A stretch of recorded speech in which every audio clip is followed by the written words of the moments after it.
Hello and welcome to the video accompanying the third week of the Writer's Workshop course on writing for young children. This week I want to look at the demands and opportunities offered by the physical picture book. Your written story is only part of the production. The picture book itself becomes a sort of theatre in which a story is performed by the text and pictures. So even though you are a words person and not necessarily the illustrator or designer, you do need to be very aware of how those other elements come and work together with your words in the book. Do the words and pictures have to show and tell the same thing? No. We saw how the text in Handa's Surprise simply told the story from Handa's point of view. She's an unreliable narrator, if you like, simply because she's not seeing the whole picture as we are. As far as Handa is concerned, she is taking a basket of fruit as a surprise gift for a friend.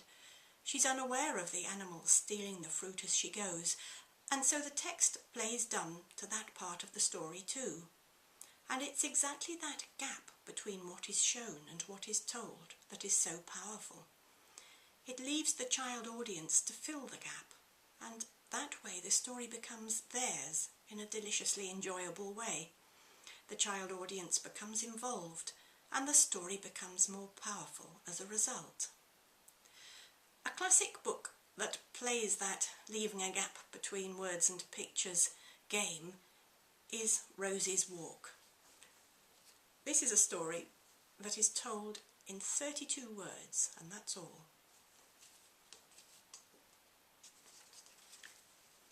Pat Hutchins wrote and illustrated Rosie's Walk. Rosie the hen went for a walk. Across the yard.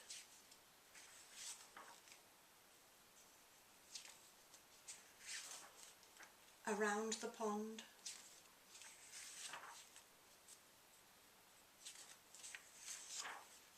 Over the haycock.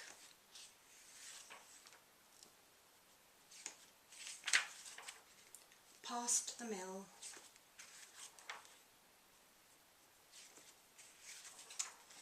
Through the fence.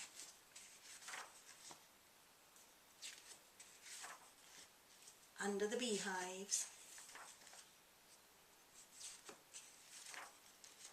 And got back in time for dinner. Now, if you offered that text to a publisher with no suggestion of pictures, it would be very dull indeed. But once you know that the pictures are going to show the fox trying to pounce and being foiled each time, you've got an exciting and funny story. But even if you aren't playing that leaving a gap game as the whole point of the story, as in Rosie's Walk or Handa's Surprise, you can still play between words and pictures in smaller ways. And I'm going to give you an example from one of my books. This is the opening sentence from one of my books, a very straightforward sentence. Little Nellie looked in a book and found out that she was a mouse. Now, there's nothing very startling in that sentence.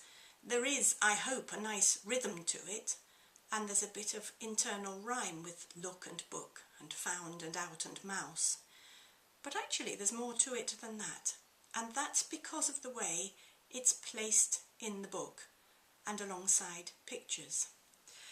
The sentence is actually split between two spreads once we have it in the book. Here's the book, Little Nellie's Big Book of Knowledge. And on the first page we have just the first part of that sentence. Little Nellie looked in a book and found out. There's little Nellie. Nellie, of course, is a stereotypical name for an elephant, and indeed there she is, an elephant. So then it's only when we turn the page and hear that what she's found out is that she's a mouse, it comes as a surprise. And there's a tension there in that she's got it wrong. My hope is that children will care about little Nellie and her problem and will want to read on to find out how she's going to solve it. And I hope they will care because we can see that she's not just being silly in her supposition that she's a mouse. It's a very logical thing because she looked in her big book where it says mice can be grey. Tick. Mice can have big ears, have skinny tails.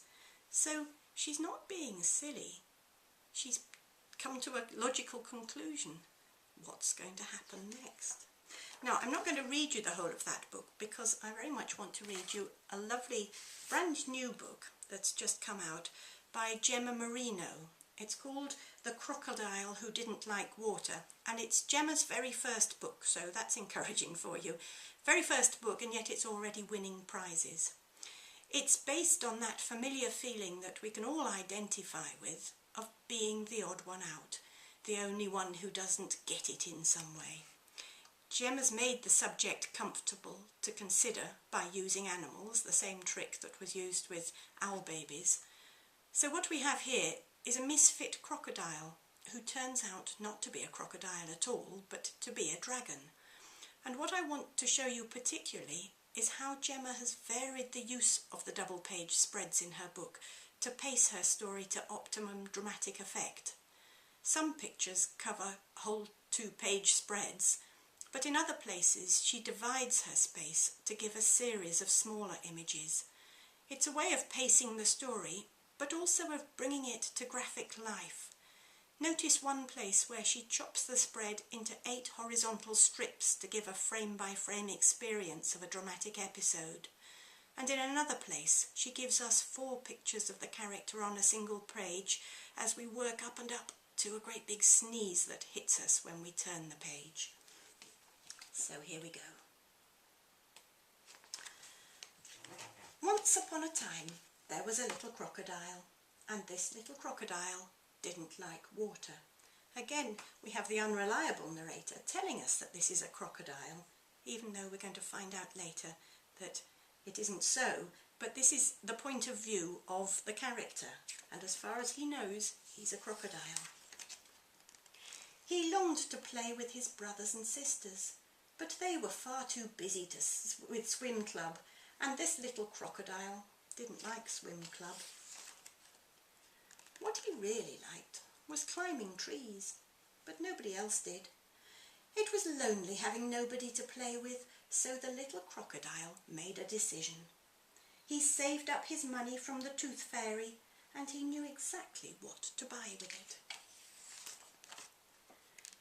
Next afternoon he took his new rubber ring over to the water.